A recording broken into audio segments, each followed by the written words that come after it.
लगभग 15 लाख से लेकर 20 लाख के बीच में आप चाहते हैं कि बच्चों को, अगर आपके पास बजट है एमबीबीएस कराने के लिए, तो इसके लिए रशियन कंट्रीज़ है। उसमें उज़्बेकिस्तान में जैसे समरकंद स्टेट मेडिकल यूनिवर्सिटी है, गवर्नमेंट यूनिवर्सिटी वहाँ की 90-30 की है, मिनिस्ट्री की कॉलेज है यहाँ पे, और भी कई यूनिवर्सिटी है, ताशकंद है, रशिया में कई सारा कॉलेज है। इन सब कॉलेज में आप यहाँ पे भेज सकते हैं। हम लोग अल्हम्दुलिल्लाह 11 कंट्री में एडमिशन कराते हैं। इसमें नेपाल है, बांग्लादेश है, रशिया है, किर्गिस्तान है, उज़्बेकिस्तान है, कज़ाकिस्तान है, अज़रबैजान है, रशियन कंट्री में और भी बहुत सारे जगह हैं, इजिप्ट है और फिलीपींस वगैरह में भी कराते हैं अल्हम्दुलिल्लाह।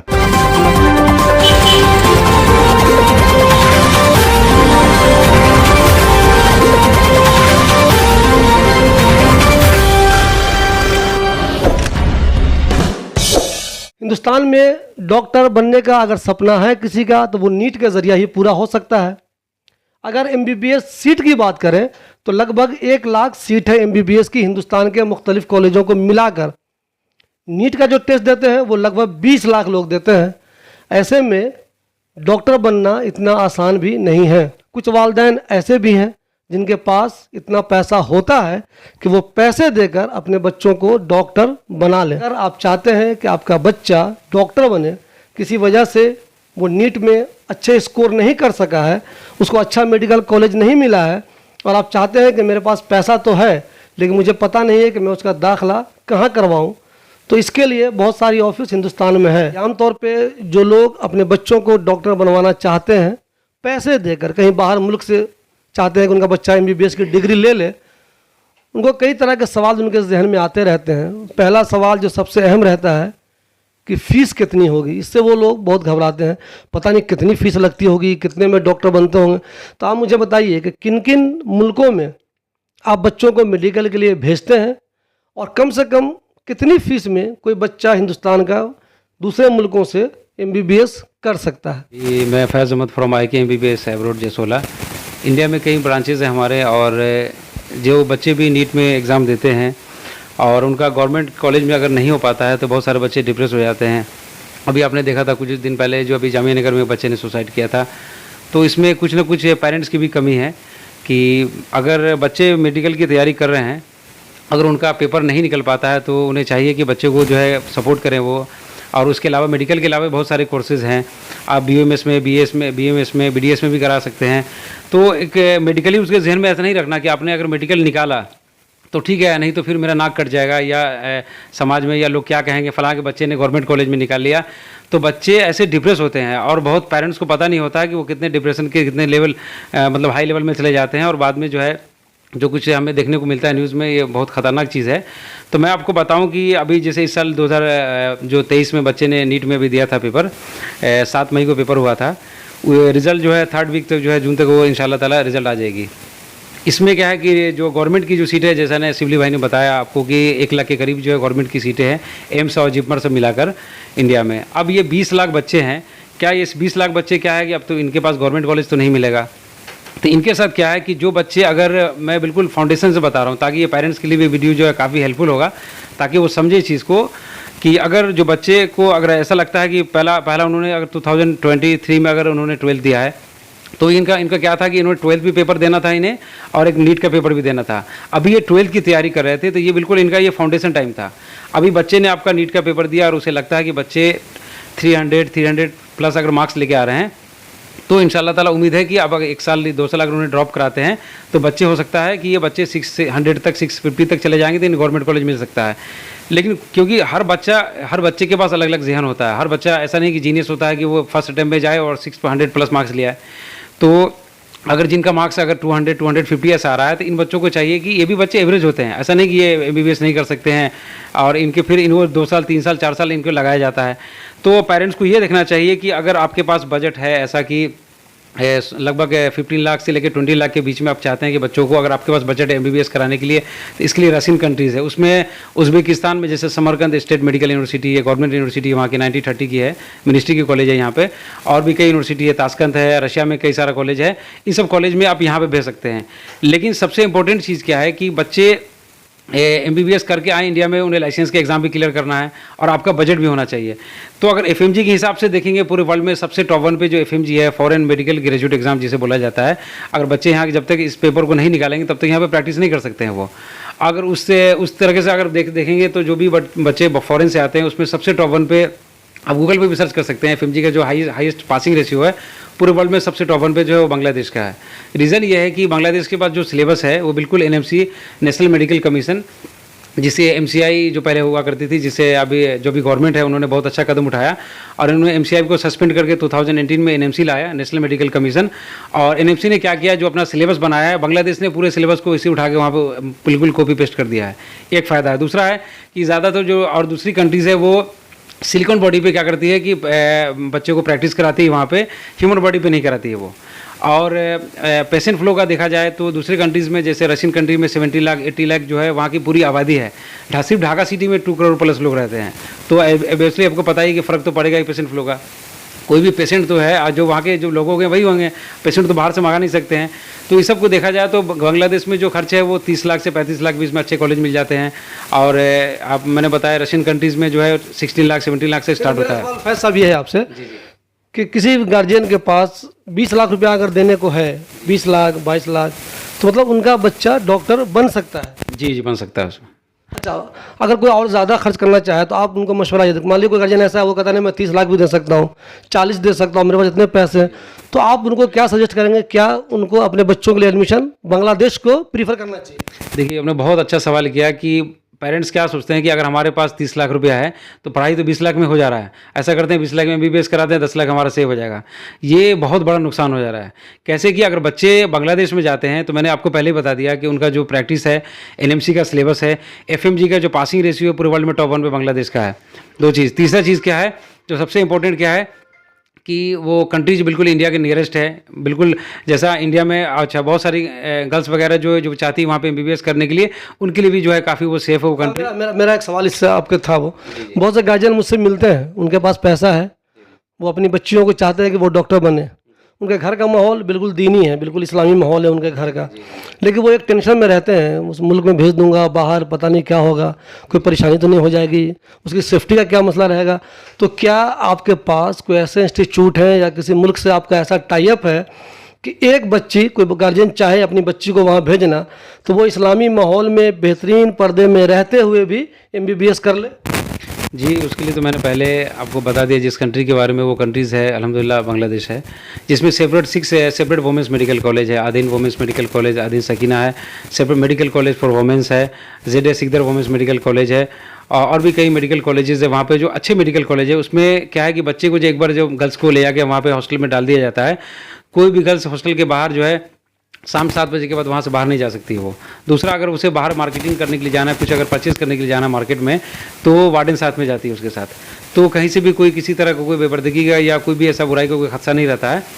और जैसे यहाँ से जाती है, जिस वक्त वो छुट्टी होता है, फिर उसी वक्त वो वहाँ से फिर वो अपने कंट्री से हमारे कंट्री वो लौट के आ जाती है।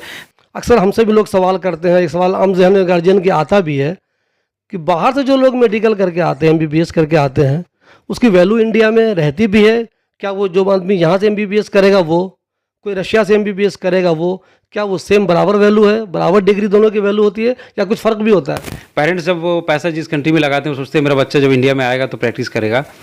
तो प्रैक्टिस के लिए गवर्नमेंट ने, एनएमसी ने क्या कर दिया है कि एफएमजी का एग्ज़ाम लेती है यहाँ पे, जिसे बोला जाता है फॉरेन मेडिकल ग्रेजुएट एग्जाम, जिसको अभी सुप्रीम कोर्ट में चल रहा है। Next national exit test government लाई थी, लेकिन उस पर सुप्रीम कोर्ट में ये मसला भी चल रहा है, वहाँ से कोई रिजल्ट नहीं आया है। तो एफएमजी का पेपर जैसे बच्चा अगर पास करता है, तो कोई बच्चा इंडिया से अगर 1 करोड़, 1.25 करोड़, 1.5 करोड़ से अगर उसने एमबीबीएस किया है, अगर वो नेक्स्ट का पेपर आता है, जैसे वो अगर वो उसने अगर नेक्स्ट का पेपर अगर क्लियर नहीं किया, किसी बच्चे ने 16 लाख 20 लाख में अगर एमबीबीएस किया, उसका कॉन्सेप्ट अच्छा है, गवर्नमेंट कॉलेज उसका छूट रहा था यहाँ पे इंडिया में, और उसने एफएमजी क्लियर कर गया, तो उसकी डिग्री की वैल्यू है, यहाँ 1.25 करोड़ वाले की डिग्री की वैल्यू नहीं है। और जो बच्चा जो भी वहाँ से आता है एमबीबीएस करने के बाद यहाँ एफएमजी निकालता है, गवर्नमेंट उसको बिल्कुल सिमिलर, बिल्कुल बराबर का वैल्यू देती है उसे। और वो बच्चा अगर जो नीट उसे बोलते हैं पीजी, यानी जो नीट एक तो यूजी हो गया जो भी एग्ज़ाम हुआ था, और पीजी जैसे वो बच्चा निकालता है, पीजी निकालने के बाद उसके मार्क्स अच्छे आते हैं तो उसे गवर्नमेंट कॉलेज में मिलता है, एम्स भी दिल्ली मिलता है, और एमबीबीएस बाहर से करने के बाद जो मास्टर है दिल्ली एम्स में आगे बैठ के करते हैं। तो मतलब आपके हिसाब से चाहे कोई एम्स से कर रहा हो, चाहे कोई एएफएमसी से कर रहा हो एमबीबीएस, या दुनिया के किसी दूसरे मुल्कों से कर रहा हो, अगर उसने जो गवर्नमेंट के वो टेस्ट है वो निकाल लिया है, तो डिग्री सबकी बराबर है, सबकी उतनी है। जी बिल्कुल सही, ऐसा ही है। अब तक मैं अगर ये जानना चाहूँ कि आपने कितने बच्चों को भेजा होगा एमबीबीएस करने के लिए, और क्या कोई निगेटिव रिस्पांस भी कुछ आया, बच्चे परेशान हुए या गार्जियन परेशान हुए, या जिस मुल्क में गए वहाँ कोई परेशानी उनको हो गई, ऐसी कोई चीज़ें मुझे बताइए आप, अगर ऐसा कुछ हुआ है तो। देखिए, अल्लाह का शुक्र है कि मैं किसी भी बच्चे से, सबसे बड़ी बात क्या है कि मेरे नंबर ऑफ़, अभी मुझे सारा डिटेल निकालना पड़ेगा, 100+ हमारे पास बच्चे हैं जो कंट्रीज़ में पढ़ रहे हैं अब्रॉड में, और सारी कंट्रीज़ को मैं जोड़ूंगा तो बहुत ज़्यादा हो जाएगा। मैं किसी भी बच्चे से पहले कोई एडवांस नहीं लेता हूँ। मैं जब जो भी मैं बच्चे का जो डॉक्यूमेंट्स है, यहाँ पे एम्बेसी में प्रोस्टाइल होता है, यहाँ पे वो एम्बेसी में भेजता हूँ, उसका मैं पैसा नहीं लेता हूँ बच्चे से। जब मैं वीज़ा लगा देता हूँ, बच्चे का एयर टिकट कटा देता हूँ, तो मेरी जो प्रोफेशनल चार्ज है वो बिल्कुल बहुत ज़्यादा नहीं होती है। तो कुछ कॉलेजेस हैं हमें, जैसे कि बाहर की कंट्रीज़ के कॉलेजेस हैं, तो हमें वहाँ कुछ कॉलेजेस से कमीशन मिलता है, कुछ कॉलेजेस कमीशन नहीं मिलता हमें, बिल्कुल जो मैं बिल्कुल फैक्ट बताता हूँ आप लोगों को, ताकि ये चीज़ आप समझ जाएँ। और बच्चे का वीज़ा लगाने के बाद, बच्चे का एयर टिकट कटाने के बाद जो है, जो हमारी कंसल्टेंसी फीस है, प्रोफेशनल चार्ज है, तब हम लास्ट में लेते हैं। इससे तो किसी तरह का बच्चे के साथ कोई धोखा, कोई फ्रॉड होने का कोई खदशा ही नहीं है। एक चीज़, आज तक कोई बच्चा हमारा अगर जो भी बाहर में गया है, कुछ किसी को अगर कोई पैसे की ज़रूरत पड़ती है या किसी चीज़ की मतलब ऐन वक्त उसे ज़रूरत पड़ती है, तो मेरा नंबर एज ए मैं पेरेंट्स रहता हूँ। तो मेरे इंडिया में और भी कई ब्रांचेज़ हैं हमारे, तो बच्चा मुझे कॉल करता है, उसे पैसे की ज़रूरत है या किसी भी चीज़ की ज़रूरत है, तो मैं दूसरे बच्चे से या किसी तरह भी उसे वो चीज़ जो है, मैं उसकी ज़रूरत को मैं चाहता हूँ मैं पूरी करने के लिए। इसी से मेरा सवाल ये है, ऐसा तो नहीं है कि आप लोग, जो आमतौर पे होता है बहुत चीज़ों में, कि आपने बच्चे को जमा किया, बच्चे मिल भी गया, आप बच्चा को आपने बाहर भेज भी दिया, तो ऐसा तो नहीं है कि भेजने के बाद ही, पैसा लेने के बाद ही आप लोग सोचते हैं अरे यार भूल जाओ, पैसा तो ले लिया ना हमने। क्या आप उन बच्चों से रेगुलर कॉन्टैक्ट में रहते हैं? उसे कोई परेशानी हो गई, कोई दिक्कत हो गई, तो क्या आप उनसे राब्ते में रहते हैं ऐसे बच्चों से? देखिए, बच्चे जो हमारे पास जो चले जाते हैं एक बार, अब डिपेंड करता है कि वो बच्चे में से मेरे ताल्लुकात में कितने मेरे साथ हैं। मैं तो उनके साथ रहता ही हूँ, वहाँ जाकर उन्होंने नंबर चेंज कर लिया। बहुत सारे बच्चे अब यहाँ इंडिया में भी देखेंगे कि वो अपने अब क्या कि वो अपने रिलेटिव में क्या है कि ज़्यादा जो है बिल्कुल फैमिलियर है, बहुत सारे नहीं रहते हैं। तो वैसा ही एक बार चले जाते हैं, बार बार कॉल करते रहते हैं, तो मुझे समझिए एज ए वो गार्जियन की तरफ हमसे जुड़ जाते हैं, तो हम उनके साथ, तो लाइसेंस का पेपर आने देने तो हम उनके साथ है वो। तो आप एक बार आइए, मिलिए मुझसे, और हम कोई सजेशन देने का यहाँ पे ऐसा नहीं है। आपको बहुत सारे लोगों को डर लगता है कि मैं डॉक्टर के पास जाऊँगा तो डॉक्टर मुझे जो है डायरेक्ट मुझे ट्रीटमेंट करके मेरा ऑपरेशन ही कर देगा, ऐसा कुछ नहीं है। आप आइए, देखिए, यहाँ पे जो भी हमारी काउंसलिंग है या जो हम बैठ के जो सजेस्ट करते हैं, उसका कोई चार्जेस नहीं लेते हैं। आपको जहाँ से भी एडमिशन लेना लीजिए, लेकिन मैं चाहता हूँ कि जो जितनी भी माइनॉरिटी है या जितनी भी नॉन मुस्लिम है, वो किसी भी, क्योंकि ये लाइन एक ऐसा है कि इसमें ज़्यादातर जो लोग हैं वो करप्टेड हो चुके हैं, इसमें बहुत कम ही लोग जो बचे हुए हैं, आटे में नमक बराबर जैसे कहेंगे आप, अच्छे लोग बचे हुए हैं जो अच्छी ईमानदारी से काम करते हैं। तो आप आइए, मिलिए और देखिए मेरा काम कैसा है। मैं बिल्कुल ओपनली मैं कहता हूँ कि मैं 1 रुपया भी मैं पहले लेता नहीं हूँ, सारा जो कुछ भी फीस है वो कॉलेज के अकाउंट में जाता है। मेरा जो प्रोफेशनल चार्ज है वो आफ्टर वीज़ा मैं लेता हूं, और बच्चे मुझसे लास्ट टाइम तक कनेक्टेड रहते हैं। मैं बहुत सारे पेरेंट्स का नंबर दे दूंगा जो यहाँ दिल्ली से भी है, जामिया नगर से हैं, जिससे आप मुतमईन हो जाएंगे। आमतौर पे गार्जियन ये सोचते हैं, ऐसा तो नहीं है कि मैं इस तरह की किसी ऑफिस में जाऊंगा तो वो ज़बरदस्ती मेरा एडमिशन, मेरे बच्चों का एडमिशन एमबीबीएस में करा ही देगा, तो ऐसा नहीं है। इनकी ऑफिस यहीं जसोला में है, आप इनकी ऑफिस में आइए, बैठिए, देखिए, समझिए, जितने भी सवालात आपके हैं वो इनसे पूछिए। अगर आप इनके जवाब से सेटिस्फाइड होते हैं तो अपने बच्चों का एडमिशन करवाइए, नहीं तो आपकी मर्ज़ी, जहाँ कराएं वो आपकी मर्ज़ी पर डिपेंड करता है। हिंदुस्तान में ऐसे बहुत सारे कोचिंग इंस्टीट्यूट भी हैं। उसी तरह जब आप वहाँ एडमिशन लेने जाते हैं तो पहले देखते हैं कि आपके बच्चे का रिज़ल्ट कैसा आएगा, पिछले जो बच्चे वहाँ थे उनका रिज़ल्ट कैसा आता है, तो ही आप एडमिशन लेते हैं। उसी तरह आप फैज़ साहब के ऑफिस में भी आइए, इनसे अपने सवालात कीजिए, और आपको इनके जवाबात सेटिस्फैक्ट्री लगते हैं तो ही अपने बच्चों को एडमिशन कराइए एमबीबीएस में। जिस मुल्क में चाहें आप, जो आपको सूट करता हो, आपके पास जितने पैसे हो उस हिसाब से जो कंट्री आपके बच्चों के लिए सूट करता है वहाँ अपने बच्चों का एडमिशन कराइए। बात समझ लीजिए कि गवर्नमेंट के पास इतनी ज़्यादा सीट हिंदुस्तान में नहीं है। एमबीबीएस करना हिंदुस्तान में इतना आसान नहीं है। बेशक बहुत सारे बच्चे कोचिंग करते हैं, कोचिंग के बाद वो टेस्ट क्लियर भी कर लेते हैं, एमबीबीएस भी कर लेते हैं, लेकिन आमतौर पर सबके लिए इतना आसान नहीं है। आए दिन आप सुनते होंगे कि लोग प्रेशर डालते हैं अपने बच्चों पे, एमबीबीएस करो, एमबीबीएस करो, एमबीबीएस करो। तो बजाय अपने बच्चों पे प्रेशर डालने के, अगर अल्लाह ने आपको पैसा दिया है, आपके पास इतने पैसे हैं, तो ऐसी ऑफिस में आइए, इनको फीस दीजिए। बहुत ज़्यादा फीस नहीं, इतने पैसे तो आप वैसे ही खर्च कर देते हैं। ऐसे लोगों को, फैज़ साहब जैसे लोगों को फीस दीजिए, और फिर आपका बच्चा भी डॉक्टर बन जाएगा और आपका सपना पूरा हो जाएगा। हमारे साथ मुदस्सिर अहमद साहब हैं। मुदस्सिर अहमद साहब भी इसी कंपनी में हैं, और ख़ास तौर पे ये रशियन कंट्रीज़ को डील करते हैं। अगर आप चाहते हैं अपने बच्चों का एडमिशन एमबीबीएस में रशियन कंट्रीज़ में कराना, तो मुदस्सिर साहब से इस सिलसिले में बहुत अच्छी मालूमात आपको मिल सकती है। मुदस्सिर साहब मुझे ये बताइए, बहुत से गार्जियन के पास पैसा है, 30 लाख 40 लाख वो अपने बच्चों पर खर्च कर सकते हैं MBBS में एडमिशन कराने के लिए, तो ऐसे गार्जियन को आप क्या मशवरा देना चाहेंगे? अस्सलाम वालेकुम। सबसे पहले आपका शुक्रिया कि आपने जो है अपना काफ़ी कीमती वक्त दिया। मैं यही कहना चाहूँगा कि हर इंसान का ख्वाहिश होता है कि उसके घर में एक MBBS डॉक्टर निकले जो लोगों का खिदमत करे। तो जैसा कि फैज़ सर ने आपको पहले ही बता दिया है बाकी कंट्री के बारे में, तो मैं स्पेशली आपको रशियन कंट्री के बारे में बताऊंगा, क्योंकि रशियन कंट्री में जो है बजट काफ़ी कम है, इंडिया के मुकाबले में फ़ीस एकदम हाफ से भी कम है और पढ़ाई काफ़ी अच्छी है। तो इसलिए हम सजेस्ट करते हैं कि वहाँ के जो टॉप यूनिवर्सिटीज़ हैं, जो गवर्नमेंट मेडिकल कॉलेज हैं वहाँ हम बच्चों का दाखिला कराएँ और वहाँ से बच्चे पढ़ के अच्छे डॉक्टर बन करके आएँ। ये वहाँ पे जैसे हम रशिया में मॉस्को में है, सेंट पीटर्सबर्ग है, उसके अलावा है कज़ान फेडरल है, बशकीर मेडिकल यूनिवर्सिटी है, ये सब में हम एडमिशन कराते हैं। उसके अलावा उज़्बेकिस्तान है, वहाँ भी कराते हैं, ताशकंद में, समरकंद स्टेट मेडिकल यूनिवर्सिटी में। उसके अलावा बुखारा मेडिकल यूनिवर्सिटी है, फरगाना मेडिकल यूनिवर्सिटी है, अंदीजान है, ये सब में कराते हैं। कज़ाकिस्तान में है नूर सुल्तान, जो वहाँ की कैपिटल है, वहाँ भी करवाते हैं। उसके अलावा अस्ताना मेडिकल कॉलेज में करवाते हैं, अल-फरावी मेडिकल कॉलेज में, कज़ाक नेशनल मेडिकल कॉलेज में। किर्गिस्तान में भी कराते हैं अल्हम्दुलिल्लाह, वहाँ की कैपिटल सिटी है बिश्केक में, वहाँ कराते हैं। जलालाबाद जो है काफ़ी अच्छा शहर है, वहाँ गवर्नमेंट मेडिकल कॉलेज है। और ये सारे पुराने कॉलेज हैं, समझिए 1920 के 1930 के काफ़ी पुराने कॉलेज है अल्हम्दुलिल्लाह। और वहाँ NMC वगैरह का क्लास वगैरह भी है, जो FMG के बच्चे आके एग्ज़ाम देते हैं यहाँ, तो रेगुलर कोचिंग वगैरह है। और हम वैसे कॉलेज में सजेस्ट करते हैं जहाँ बच्चों का MCI पासिंग रेशियो सबसे ज़्यादा है। ये नहीं कि हाँ 20 लाख 25 लाख खर्च करके वहाँ से आ गए और फिर बच्चा यहाँ NMC पास नहीं कर सका। तो हम वैसे कॉलेज में एडमिशन कराना चाहते हैं जहाँ बच्चे NMC का रेगुलर क्लास करें और वहाँ से आकर के फर्स्ट से सेकंड अटेम्प्ट में यहाँ लाइसेंस एग्ज़ाम पास कर जाएं। जी ये बताइए, कम से कम कितने पैसे में कोई आदमी MBBS कर सकता है बाहर के किसी कॉलेज से? जी देखिए, जैसा कि आप जानते हैं इंडिया का बजट तो बहुत ज़्यादा है। आप किसी भी प्राइवेट कॉलेज में एडमिशन लेंगे 10 से 12 लाख पर ईयर आपका मिनिमम जाएगा ही जाएगा। कंप्लीट वो कोर्स होने में 5 साल का आपको 60 to 80 लाख जाएगा या उससे भी ज़्यादा तक जाएगा। लेकिन अगर आप फॉरेन कंट्री में करते हैं, नेपाल में कराते हैं, तो वहाँ तो नेपाल का और इंडिया का फ़ीस तो लगभग सेम है, क्योंकि नेपाल में भी काफ़ी अच्छे मेडिकल कॉलेजेस हैं। और पड़ोसी कंट्री है, आप दिल्ली से जो है फ़्लाइट से जा सकते हैं काठमांडू, और क्या नाम है वहाँ पे जो है त्रिभुवन यूनिवर्सिटी है, काठमांडू यूनिवर्सिटी के बहुत सारे कॉलेज हैं। वीज़ा का कोई मसला नहीं है नेपाल के अंदर में। उसके बाद बांग्लादेश भी अच्छा ऑप्शन है, 3 तरफ से इंडिया से घिरा हुआ है। कलकत्ता से आप बाई रोड बाई बस भी जा सकते हैं, ट्रेन से भी जा सकते हैं, और दिल्ली से डायरेक्ट फ़्लाइट भी है ढाका के लिए।